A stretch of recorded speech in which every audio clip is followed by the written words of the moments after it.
High ସାଙ୍ଗମାନେ ଆସନ୍ତୁ ଆମେ ଯିବା ଯଶୀପୁର ଶିମିଳିପାଳ ଖଇରୀ ମହୋତ୍ସବ 2026ର ଏକ ସୁନ୍ଦର ଝଲକ ଦେଖିବା।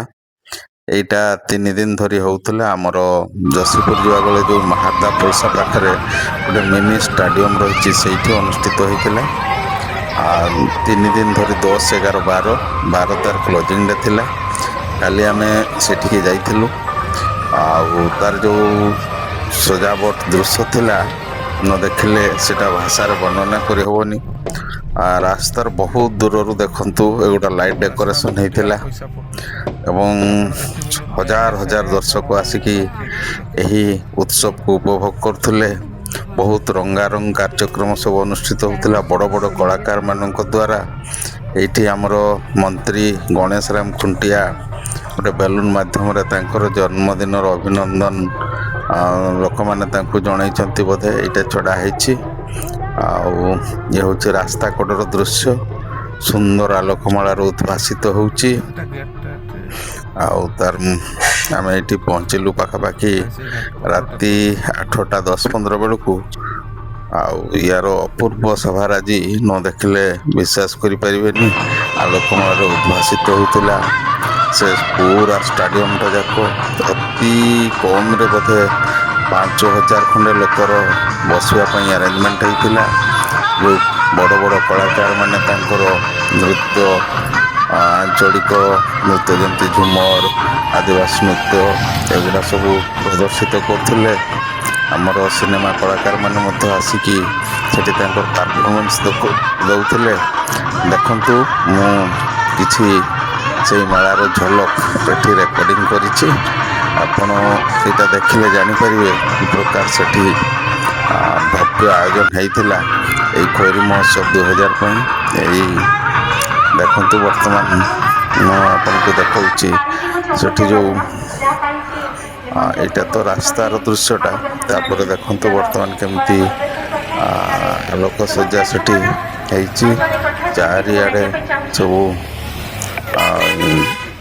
ଲିଚୁ ବଲ୍ବ ଅନ୍ୟାନ୍ୟ ସବୁ ହଉଥିଲା। ଏମିତି ଗାଁ ଗଣ୍ଡାରୁ ହଜାର ହଜାର ଦର୍ଶକ ଏଇ ଧାଡି ବାନ୍ଧିକି ସବୁ ଆସୁଥିଲେ।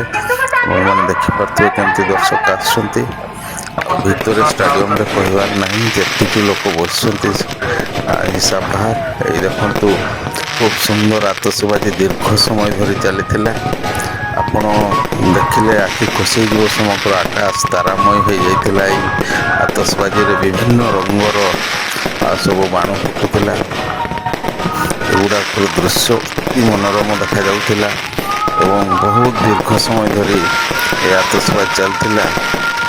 ଆଉ ସମ୍ପୂର୍ଣ୍ଣ ସେ ଉତ୍ସବ ସ୍ଥଳ ମାନେ କଣ କହିବି ଆଲୋକରେ ଉଦ୍ଭାସିତ ହଉଥିଲା। ଏଇ ସବୁ ଆତସବାଜିର ଆଲୋକରେ ଦେଖନ୍ତୁ ଆତସବାଜି ଟିକେ ମଜା ନିଅନ୍ତୁ କେମିତି ଚାଲିଛି।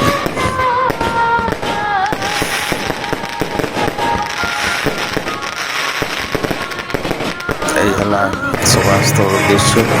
ହଜାର ହଜାର ଲୋକ ବସିଛନ୍ତି। ସମ୍ମୁଖରେ ମଞ୍ଚରେ କଳାକାର ମାନେ ତାଙ୍କର ଅଭିନୟ ପ୍ରଦର୍ଶନ କରୁଛନ୍ତି ଏବଂ ବଡ ବଡ LCD ମାଧ୍ୟମରେ ଚାରିଆଡେ ସେଗୁଡା ପ୍ରଦର୍ଶିତ ହଉଛି। ଆପଣ ପେଣ୍ଡାଲ ନ ଦେଖିଲେ ମଧ୍ୟ ସାଇଡରେ ଯୋଉ LCD ଲାଗିଛି ସେଥିରେ ଦେଖିପାରିବେ। ଟେଣ୍ଟ ବି ବହୁତ ସୁନ୍ଦର ହେଇଛି। ସମ୍ପୂର୍ଣ୍ଣ ଲୁହା ଫ୍ରେମରେ ବହୁତ ମଜବୁତ ଟେଣ୍ଟ ତିଆରି ହେଇଛି। ଏଇ ଦେଖନ୍ତୁ କଳାକାର ମାନେ ଯୋଉ ପ୍ରଦର୍ଶନ କରୁଛନ୍ତି ତାର LCD ରେ ଦୃଶ୍ୟ ଗୁଡା। କାରଣ ଆମେ ପହଞ୍ଚିଲା ବେଳକୁ ବହୁତ ଦର୍ଶକ ଥିଲେ। ଆମକୁ ଆଗରେ ତ ଜାଗା ମିଳିଲାନି। ବହୁତ ପଛରୁ ହିଁ ଆମେ ଦେଖୁଥିଲେ। ବହୁତ ପଛରୁ ରେକର୍ଡିଂ କରିଛି। ତେଣୁ ସେ କାର୍ଯ୍ୟକ୍ରମର LCD ମାଧ୍ୟମରେ ଟିକେ ଭଲ ଆସୁଛି। ପେଣ୍ଡାଲର ଦୃଶ୍ୟ ମୁଁ ଯଦି ବି ଜୁମ କଲି ତଥାପି ତାକୁ ଆଣି ହେଲାନି। ଆଉ ମୁଁ ଆମର ପାଣିଗ୍ରାହୀ ତାଙ୍କ ପରିବାର ବାରି ରଘୁ ଏଇଆ ସବୁ ଦେଖୁଛନ୍ତି। ଆମେ ଯାଇଥିଲୁ ଆଉ ଦୂରରୁ ହିଁ ଆମେ ଟିକେ ଦେଖୁଥିଲୁ। ବିଭିନ୍ନ ଏଇ ଦେଖନ୍ତୁ ନୃତ୍ୟ ଚାଲିଛି ପେଣ୍ଡାଲରେ, କିନ୍ତୁ ସେଟା ବହୁତ ଦୂରରେ। ଆଉ ବିଭିନ୍ନ ଗ୍ରୁପର ଲୋକମାନେ ସ୍ତ୍ରୀ ଲୋକମାନେ ସବୁ ଆଣିକି ତାଙ୍କର ଷ୍ଟଲ ଖୋଲିଥାନ୍ତି। ଆଉ ବାଉଁଶ କାରୁକାର୍ଯ୍ୟ ଆଉ ବିଭିନ୍ନ ପ୍ରକାର ଧୂପକାଠି, ବହୁତ ପ୍ରକାରର ହର୍ବାଲ ମେଡିସିନ, ହର୍ବାଲ ଟି ଏଗୁଡା ସବୁ ଷ୍ଟଲ ମାଧ୍ୟମରେ ପ୍ରଦର୍ଶିତ ହେଇଥିଲା ଏବଂ ଲୋକମାନେ ସେଗୁଡ଼ାରେ ମଧ୍ୟ କିଣାବିକା ସେଗୁଡ଼ାରେ କିଣାବିକା କରୁଥିଲେ। ଦେଖନ୍ତୁ କିଭଳିଆ ଲୋକମାନେ ବସିକି ଉପଭୋଗ କରୁଛନ୍ତି। ପ୍ରଖ୍ୟାତ ଶିଳ୍ପୀ ଓଡ଼ିଶାର ବିଭିନ୍ନ ପ୍ରାନ୍ତ ତଥା ଝାରଖଣ୍ଡ ଇତ୍ୟାଦିରୁ ମଧ୍ୟ ସବୁ ଆସିକି ଏଠି ପ୍ରଦର୍ଶିତ କରିଛନ୍ତି। କାଲି ଉଦ୍ଯାପନୀ ଦିବସ ଥିଲା, ତେଣୁ ବହୁତ ରଙ୍ଗାରଙ୍ଗୀ କାର୍ଯ୍ୟକ୍ରମ ଥିଲା। ଆମର ମନ୍ତ୍ରୀ ଅନ୍ୟାନ୍ୟ ମାନ୍ୟଗଣ୍ୟ ବ୍ୟକ୍ତି ମଧ୍ୟ କାଲି ଆସିକି ପହଞ୍ଚିଥିଲେ। ଆଉ ଖୁବ୍ ସୁନ୍ଦର ପରିବେଶ। ଏଇ ଦେଖନ୍ତୁ ଏଣ୍ଟାୟାର ଷ୍ଟାଡିୟମଟି କିଭଳି ସଜ୍ଜିତ ହେଇଛି ଏବଂ ଦୂରରୁ ହିଁ ଏଇଟା ମୁଁ ରେକର୍ଡିଂ କରିପାରୁଛି।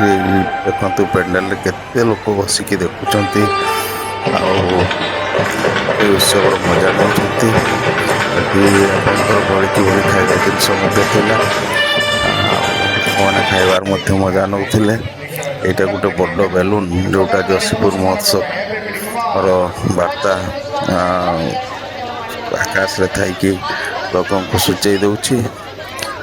ଆଉ ବିଭିନ୍ନ ପ୍ରକାର ମାସ୍କ, ଏଇଟା ହେଲା ଠେକୁଆ ପିନ୍ଧିକି ସିଏ ତାର ବୁଲୁଛି ଏବଂ ଲୋକମାନେ ତା ସହିତ ହ୍ୟାଣ୍ଡସେକ୍ କରୁଛନ୍ତି, ତା ନିକଟରେ ସେଲଫି ନେଉଛନ୍ତି। ଏଇଟା ଗୋଟେ ଠେକୁଆ ଥିଲା। ଗୋଟେ ଭାଲୁ ମଧ୍ୟ ଅଛି, ଦେଖନ୍ତୁ ବିରାଟ ଭାଲୁର ଚିତ୍ର ମାସ୍କ ପିନ୍ଧିଛି। ତା ପାଖକୁ ମଧ୍ୟ ବିଭିନ୍ନ ଲୋକ ଯାଉଛନ୍ତି ଆଉ ତାର ମଜା ନେଉଛନ୍ତି। ଏମିତି ସବୁ ଖୁବ୍ ସୁନ୍ଦର ଉତ୍ସବର ଆୟୋଜନ ହେଇଥିଲା।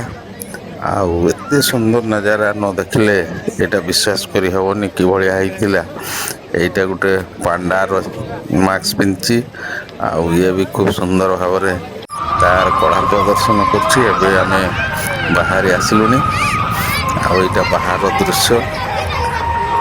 ବାହାରେ ସବୁ ଲୋକମାନେ ଯିବା ଆସିବା କରୁଛନ୍ତି ଆଉ ବିଭିନ୍ନ କଲେଜ ଇତ୍ୟାଦିର ଆଡଭର୍ଟାଇଜ ମଧ୍ୟ ହଉଛି। ବଡ଼ ବଡ଼ ହୋର୍ଡିଂ ସବୁ ଲାଗିଛି।